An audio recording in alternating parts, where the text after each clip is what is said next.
50,000 టన్నుల urea. So ఇటు తెలుగు రాష్ట్రాల్లోనూ ఆంధ్ర రాష్ట్రంలోనూ ఈరోజు 2 రాష్ట్రాలను పట్టి పీడిస్తున్న సమస్య ఏంది అంటే ఈ యూరియా. ఇక్కడ చూడొచ్చు మనము. అదేవిధంగా కాడి వదిలి రోడ్డెక్కి యూరియా కోసం నానా తిప్పలు పడుతున్నారు. ప్రధాన పత్రికల్లో అన్నిట్లలోనూ ఈ యూరియా కష్టాలు అనేది మనకు స్పష్టంగా అవపడుతున్నాయి. యూరియా మాయ, కష్టాలకు అసలు కారణాలు అంటే అన్ని పేపర్లలో ఈరోజు యూరియా కష్టాలు అనేది ప్రధాన పత్రికల్లోని ప్రధాన శీర్షికల్లో మొదటి పేజ్ అంశంగా కొనసాగుతుంది. సో ఈ యూరియా కష్టాలు ఇతర ఎరువులతో పోల్చితే చాలా చౌక. ఒక్కో బస్తాపై దాదాపు 2,000 సబ్సిడీ ఇస్తున్నారు. 266కే బస్తా యూరియా విక్రయం. ఇతర ఎరువులు 1,350కి పైగానే. యూరియా వినియోగానికి రైతుల మొగ్గు. సూచించిన దానికంటే రెట్టింపు వాడకం. అక్రమార్కుల పాపమే కారణము. సిండికేట్గా సొంతం చేసుకుంటున్న కొందరు. వ్యవసాయేతర అవసరాలకు మళ్లింపు. ఈరోజు యూరియా కొరతకు కారణాలు ఏంది అని అంటే మనకు స్పష్టంగా కనబడుతోంది. ఒకటి, అక్రమార్కుల పాపము. ఈ అక్రమార్కులు ఉన్నారని అధికార పార్టీకి తెలుసు, ప్రతిపక్షాలకు తెలుసు, కేంద్రంలో సప్లై చేసే బీజేపీకి తెలుసు. అయినా కూడా ఏం జరుగుతుంది అని అంటే ఈ అక్రమార్కులని కట్టడి చేసేందుకు మాత్రము ముందటికి రావడం లేదు. ఇది మొదటి ప్రాబ్లం. రెండో ప్రాబ్లం ఏంది? సిండికేట్గా చేసుకుంటున్న కొందరు. ఈ సిండికేట్గా చేసుకొని 226 రూపాయల యూరియాని 226 రూపాయల యూరియాని ఈరోజు 350 రూపాయల నుంచి 420 రూపాయల వరకు అమ్ముతున్నారు. జరుగుతున్నది దీనివల్ల బీభత్సమైన సిండికేట్ వ్యాపారం జరుగుతుంది. మూడోది ఏంటి అంటే వ్యవసాయేతర అవసరాలకు యూరియా ఈ రెండింటి వల్ల ఆర్థికంగా రైతుకు నష్టం. ఈ మూడోది అనేది ప్రమాదకరం. వ్యవసాయేతర అవసరాలకు అంటే ఇది రేపు బాంబులు తయారు చేయడానికి, విధ్వంసకరమైన ఆయుధాలు తయారు చేయడానికి యూరియాని వాడుతుంటారు. సో ఇది అలా కనుక తప్పుదారి పడితే అది రైతులకు ఒక నష్టము, దేశానికి ప్రాంతాలకు అది ప్రమాదకరంగా మారే అవకాశం ఉంది. సో ఈరోజు వ్యవసాయ అవసరాలకు ఇది మల్లుతోంది అని నేరుగా ఎవరు జేపీ నడ్డా చెప్పారు. కేంద్ర వ్యవసాయ శాఖ మంత్రి జేపీ నడ్డా ఈరోజు క్లియర్గా చెప్పడం జరిగింది. సో ఈరోజు మన యూరియా యొక్క కష్టాలకు కారణాలు చాలా స్పష్టంగా తెలుసు. కానీ ఏం చేస్తున్నారు? ఏ నాయకుడైనా ఒప్పుకుంటున్నాడా అంటే ఒప్పుకోవట్లేదు. ఇంతకు మనకు యూరియా ఎంత అవసరం ఉన్నది? వాస్తవానికి ఈరోజు తెలంగాణ, ఆంధ్రప్రదేశ్ రాష్ట్రంలో ఖరీఫ్ సీజన్లో యూరియా కొరత ఇప్పుడు పెద్ద సమస్యగా మారింది. యూరియా 9.8 లక్షల టన్నుల యూరియా అవసరము అని మనకు లెక్కలు ఉన్నాయి. అయితే ఇప్పటికీ 2 లక్షల టన్నులు ఇంకా కావాలి అని తెలంగాణలో వ్యవసాయ శాఖ మంత్రి, మిగిలిన మంత్రులందరూ కేంద్రాన్ని కోరుతున్నారు. కేవలం 39,000 ప్లస్ 9,000 ఒక 48,000 టన్నుల యూరియా మాత్రమే మనకు లభించింది. అంతకు మించి 2 లక్షల టన్నుల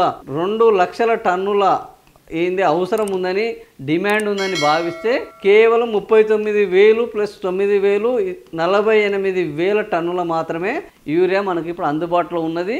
అంటే దాదాపుగా 1.52 టన్నుల కొరత కొనసాగుతూనే ఉన్నది. ఈరోజు మన అవసరము సాధారణంగా ఏప్రిల్ నుంచి డిమాండ్ పెరుగుతుంది. సెప్టెంబర్ 2 నాటికి 9,000 టన్నుల యూరియా సరఫరా జరిగింది. మరో 5 టన్నులు రాత్రికి చేరుకుంటాయని ప్రభుత్వం వారం రోజుల్లో ఇది ప్రకటిస్తామని చెప్పాడు. యూరియాకు ఎందుకు జనాలు ఎగబడుతున్నారంటే ఇప్పుడు వర్షాలు ఒకటి కురవడము, యూరియా దొరకకపోవడం, ముందే స్టాక్ చేసుకుని పెట్టుకోకపోతే అవసరానికి దొరకకపోవడం అనే ఒక రైతులకు ఒక ఆందోళన, అయోమయం ఉండడం వల్ల కూడా ఈరోజు యూరియా కోసం ఏం చెప్తున్నారు వీళ్ళందరూ? 3 పార్టీలు, అటు కాంగ్రెస్, బీఆర్ఎస్, బీజేపీ మధ్య ఇది ఎవరికి వాళ్ళు, మేము కేంద్రం నుంచి వెళ్ళి ఎంత యూరియా కావాలనో అంత, వీళ్ళు ఎంత ఇండెంట్ పెడితే అంత ఇండెంట్ ఇస్తున్నాము అని బీజేపీ చెప్తున్నది. కాంగ్రెస్ పార్టీ ఏం చెప్తున్నది? కేంద్రము యూరియా ఇవ్వట్లేదని ఒకసారి, రాష్ట్రంలో యూరియా కొరత లేదని రెండోసారి. ఈరోజు మనం చూస్తే రాజకీయ నాయకులు చెప్తున్నది ఏంది అని అంటే ఈరోజు పొన్నం ప్రభాకర్ ఏం చెప్పారు? అసలు యూరియాని స్టాక్ చేసుకుని పెట్టుకుంటున్నారు, రైతులు యూరియాని స్టాక్ చేసుకొని పెట్టుకుంటున్నారు కాబట్టి యూరియా కొరత ఏర్పడ్డది. ముఖ్యమంత్రి రేవంత్ రెడ్డి ఏం చెప్తారు అని అంటే యూరియా కోసము జనాలు 8 గంటలు లైన్లో నిలబడుతున్నారు, ఏడ కూర్చుంటే ఏమవుతుంది అని ఆ కూర్చునే బదులు ధర్నాలో కూర్చుంటున్నారు. ఇదంతా ప్రతిపక్షాలు అధికార పక్షాన్ని బ్లేమ్ చేయడానికి నడుస్తున్న ఒక డ్రామా అని ఈరోజు ముఖ్యమంత్రి రేవంత్ రెడ్డి దాన్ని అభివర్ణిస్తున్నారు. ఇక మన వ్యవసాయ శాఖ మంత్రి తుమ్మల ఏమంటారు? అసలు రైతులంతా పొలాల్లోనే ఉన్నారు, అక్కడ ఉన్న వాళ్ళంతా రైతులు కాదు అని అంటారు. ఈ విధంగా ఎవరికి వాళ్ళు రైతులను నిందించే కార్యక్రమాన్ని పెట్టుకున్నారు. సో బీజేపీ వాళ్ళు రాజకీయం చేస్తున్నారు, కాంగ్రెస్ మీద నెపం నెడుతున్నారు. ఇక బీఆర్ఎస్ వాళ్ళు ఈ ప్రభుత్వానికి ముందు చూపు లేదు, చిత్తశుద్ధి లేదు. గత 9.5 సంవత్సరాల్లో మా పాలనలో ఇలాంటి పరిస్థితి రాకపోవడానికి కారణం మాకున్న ముందు చూపు. సో యూరియాకు సంబంధించి ఏ నెలకు ఆ నెల ఒక ఇండెంట్ తీసుకొని రావడం జరుగుతుంది. దాన్ని స్టోర్ చేసుకోవాలి. అది ముందే గత సీజన్ను చూసుకొని ఈ సీజను ఇంకా అదనంగా ఎంత ఈరోజు పంట వేసుకోవాల్సి వస్తుంది, అదనంగా ఎన్ని ఎకరాల్లో పంట సాగు జరుగుతుంది అనే ఒక అంచనాకు వచ్చి ఆ అంచనాకు అనుగుణంగా ఎప్పటికప్పుడు ఆ యూరియాని స్టాక్ చేసుకొని పెట్టుకోవడం వల్ల ఇలాంటి పరిస్థితులు బీఆర్ఎస్ కాలంలో రాలేదు, బీఆర్ఎస్ పాలనలో రాలేదు. కానీ ఈ కాంగ్రెస్ ప్రభుత్వానికి రైతుల పట్ల కనీస చిత్తశుద్ధి లేదు, అంకిత భావం లేదు, ముందు చూపు అంతకంటే లేదు. ఫలితంగా ఈ రోజు దూపైనప్పుడు బాయి దవ్వుకున్నట్టు కేవలం కొరత వచ్చినప్పుడు ఇప్పుడు కేంద్రం దగ్గరికి పోయి మాకు యూరియా ఇవ్వమంటే కేంద్రం దగ్గర కూడా ఇంత పెద్ద మొత్తంలో ఎట్టే టైం ఒక్కటే రాష్ట్రానికి ఇచ్చే యూరియా ఉండదు. అందుకనే ఈరోజు రాష్ట్రంలో యూరియా సమస్యల వల్ల రైతులు ఇబ్బంది పడుతున్నారు అనేది బీఆర్ఎస్ వాదన. సో వీళ్ళ వాదనలతోటి రైతుకు మాత్రం న్యాయం జరగట్లేదు. ఎవరి వాదనను వాళ్ళు చెప్పుకోవడం, తప్పించుకునే కార్యక్రమం తప్ప రైతు వెతలు తీర్చాలన్న ఆలోచన ఇక్కడ జరగకపోవడము ఈ రాజకీయంలో ఒక హైలైట్. అవసరం 2025 ఇంతమంది ఉన్నది రాజకీయ వివాదం. ఇది ఆంధ్రప్రదేశ్లో ఎలాంటి పరిస్థితి ఉన్నది? ఇది ఆల్రెడీ ప్రైవేటు దుకాణాల్లోకి వెళ్తుంది. రైతు భరోసా కేంద్రాలు ఈ సీజన్లో కేవలం 60% పంటలు మాత్రమే సాగవుతున్నప్పటికీ యూరియా కొరత ఎందుకు ఏర్పడింది అనేది ఇప్పుడు అక్కడ ప్రధానంగా వైసీపీ ప్రశ్నిస్తున్నది. పంటల నష్టాన్ని యూరియా సకాలంలో అందకపోవడం వల్ల అక్కడ తీవ్రమైన పంటల నష్టం జరిగి ఇబ్బంది ఏర్పడుతుంది. బ్లాక్ మార్కెట్లో యూరియా అనేది విచ్చలవిడిగా బ్లాక్ మార్కెట్కి పోతుంది. ఫలితంగా రైతులకు దొరకడం లేదు. సో ఈ పరిష్కార ప్రయత్నాలు ఏంది? తెలంగాణ ప్రభుత్వంలో త్వరితగతిన ఇప్పుడు 27,470 టన్నులు చేస్తామని చెప్పారు. మరో 5,000 టన్నులు వస్తుంది అని చెప్తున్నారు. సో మొత్తానికి ఈ యూరియా సమస్య అనేది ఈ రోజు తెలుగు రాష్ట్రాల్లోనూ అటు ఆంధ్ర రాష్ట్రంలోనూ ప్రధానంగా కొనసాగుతుంది. దీనికి సంబంధించి నిన్న చంద్రబాబు నాయుడు వెంటనే కేంద్ర మంత్రిని నడ్డాను అడగడం జరిగింది. కేంద్ర మంత్రిని అడగడంతో ఇప్పుడు ప్రస్తుతం ఏంది, ఉప ఎన్నికలు నడుస్తున్నాయి. ఉప ఎన్నికలతో పాటు ఎన్డీఏలో టీడీపీ అండ్ జనసేన ఈ రెండు పార్టీలు అత్యంత కీలకమైన మిత్రపక్షాలుగా ఉన్నాయి. కాబట్టి వీళ్ళు అడిగిన దాన్ని వెంటనే వాళ్ళు ఇచ్చే 50,000 టన్నుల యూరియా కేటాయించారు. మనం గత 3 నెలల నుంచి అంటే తెలంగాణ నుంచి గత 3 నెలల నుంచి అడుగుతుంటే ఇవ్వడం లేదు. కారణం ఏంది అని అంటే ఈరోజు ఎన్డీఏ ప్రభుత్వంలో తెలంగాణ నుంచి లేదు. ఇది ఇండియా కూటమి. సో ఇండియా కూటమి ఒక ప్రభుత్వం, ఇది ఎన్డీఏ ప్రభుత్వం. ఇది ఎన్డీఏ ఏపీ, ఇండియా కూటమి టీజీ. సో ఇండియా కూటమిలో ఉన్న ప్రభుత్వం అడుగుతున్న దానికి ఖచ్చితంగా కేంద్రంలో అధికారం ఉన్న ఎన్డీఏ కూటమి సహకరించదు. కాబట్టి వీళ్ళు 3 నెలల నుంచి అడిగితే 48,000 టన్నులు ఇచ్చారు. ఎన్డీఏ కూటమి పార్టీ నుంచి ఉన్నవారు కాబట్టి అడగగానే వీళ్ళకు 50,000 టన్నులు వెంటనే యూరియా కేటాయించారు. 17,593 టన్నుల దిగుమతికి వెంటనే ఉత్తర్వులు కూడా ఇచ్చారు. అంటే కేటాయింపులే కాదు, ఆల్రెడీ వెంటనే దిగుమతి చేసుకోవడానికి ఉత్తర్వులు కూడా ఇచ్చారు. చంద్రబాబు నాయుడు అక్కడ యూరియా కొరతని ఎదుర్కోవడానికి ఆల్రెడీ ఇప్పటికే కేవలం పిఎస్సిఎస్లనే కాదు, ఎక్కడ రైతు కేంద్రాలు ఉంటే అక్కడ రైతు కేంద్రాలలో ఈ యూరియాని సరఫరా చేయాలని చెప్పడం జరిగింది. మనం నిన్న చూస్తే జనసేన పార్టీ నాయకుడు వర్మ డైరెక్ట్గా యూరియా బస్తాలు తీసుకెళ్లి పొలాలలో పంపిణీ చేస్తున్నారు. ఇంకా ఇక్కడ అందరికీ అందుబాటులో ఉన్నాయి అని చెప్పే ఒక ప్రయత్నం చేస్తున్నారు. అయితే వీళ్ళు చేస్తున్న ప్రయత్నము మనం ఇక్కడ చూస్తే రైతులు ఎన్టీఆర్ జిల్లా గుల్లపూడిలో యూరియా కోసం నిరీక్షించలేక క్యూ లైన్లో చెప్పులు ఉంచిన రైతులు. ఇది కేవలం ఈ క్యూ లైన్లో చెప్పులు ఉంచిన పరిస్థితి ఒక తెలంగాణలోనే కాదు, ఈరోజు ఆంధ్రప్రదేశ్లోనూ కూడా ఎక్కింది. సో ముఖ్యమంత్రి చంద్రబాబు నాయుడుకు అద్భుతమైన అడ్మినిస్ట్రేటరు, ముందు చూపు, విజను ఉన్న నాయకుడు, విజనరీ అని పేరున్నప్పటికీ ఈసారి మాత్రము యూరియా విషయంలో ఆయన విజన్ ఎక్కడ కూడా వర్కౌట్ అయినట్టు కనిపించట్లేదు. ఫలితంగానే ఈరోజు ఆర్టిఫిషియల్ ఇంటెలిజెన్స్ ద్వారా సృష్టించిన పద్ధతి అయితే కాదు. అక్కడ కూడా ఎన్టీఆర్ బస్తా యూరియా కోసం పొలం పనులు వదిలేసి రైతన్నలు అగచాట్లు పడుతున్నారు. అదనలో యూరియా కరువు, పంటలకు మద్దతు లేదు, ఆందోళనలో అన్నదాతలు ఉన్నారు. తొలి ఏడాది అన్నదాత సుఖీబాబుకు ఎగనామం పెట్టారు. అక్కడ విస్మరిస్తున్నారు, నిర్లక్ష్యానికి గురి చేస్తున్నారు అనేది వైసీపీ ఆందోళన చేస్తున్నది. ఇప్పుడు వైసీపీ వాళ్ళ అరెస్టుల పర్వం కొనసాగుతుంది. ఈ రోజు చూస్తే పెద్ద ఎత్తున ఏంది ధాన్యం అమ్ముకోవడానికి కూడా ఇబ్బంది పడే పరిస్థితి ఈ రోజు కనిపిస్తున్నది.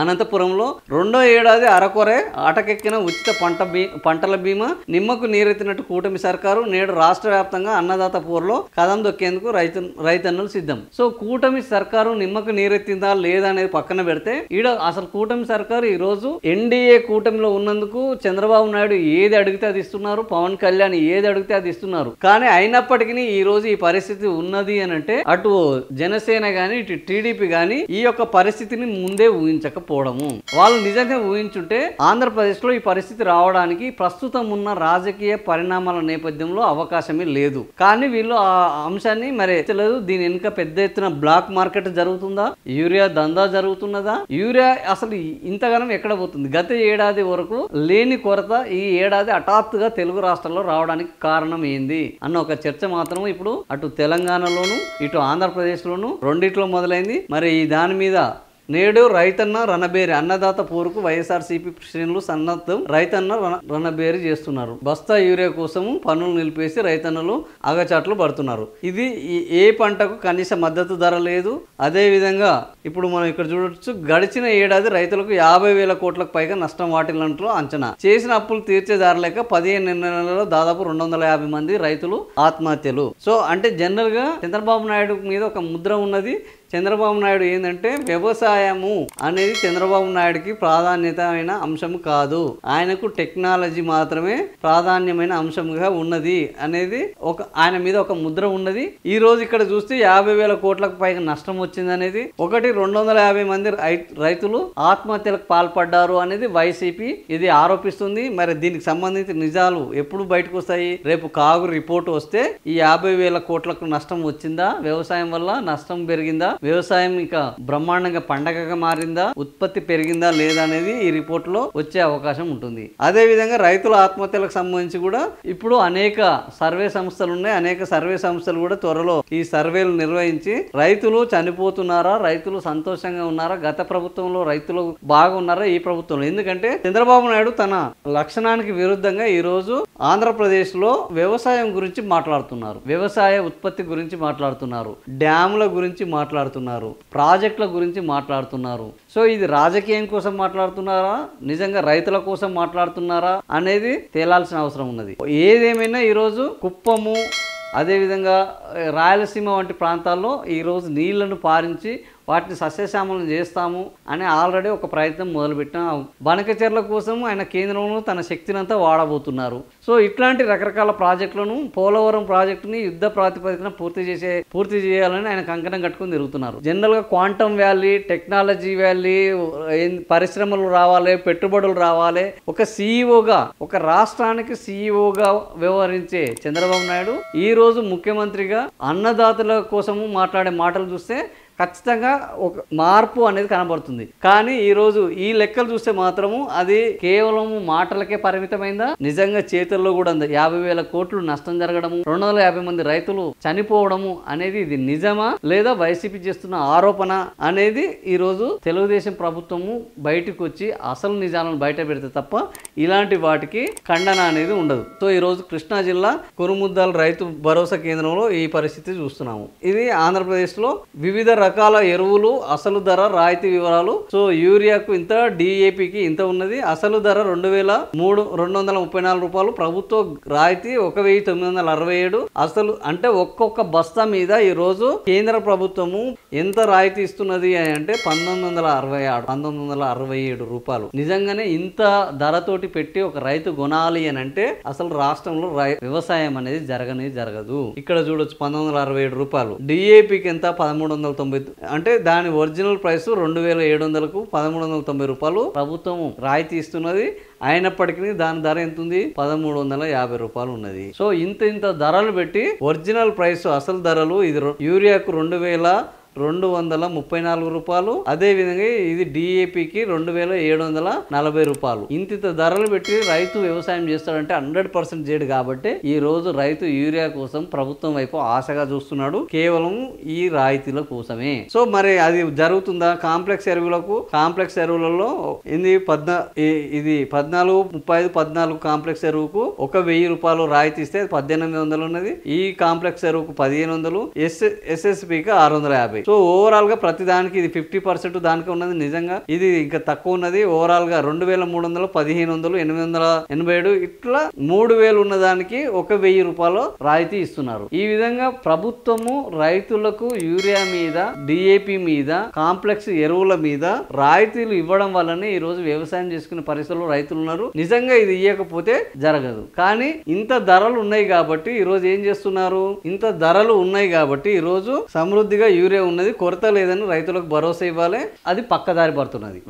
ఇవి ధరలు ఎక్కువగా ఉన్నది కాబట్టి ఈ రోజు ఈ ఎరువు పక్కదారి పడుతుంది, బ్లాక్ మార్కెట్ కి వెళ్తుంది, వ్యవసాయేతర అవసరాలకు వాడుకుంటున్నారు. ఫలితంగా రైతులు ఇబ్బంది పడుతున్నారు.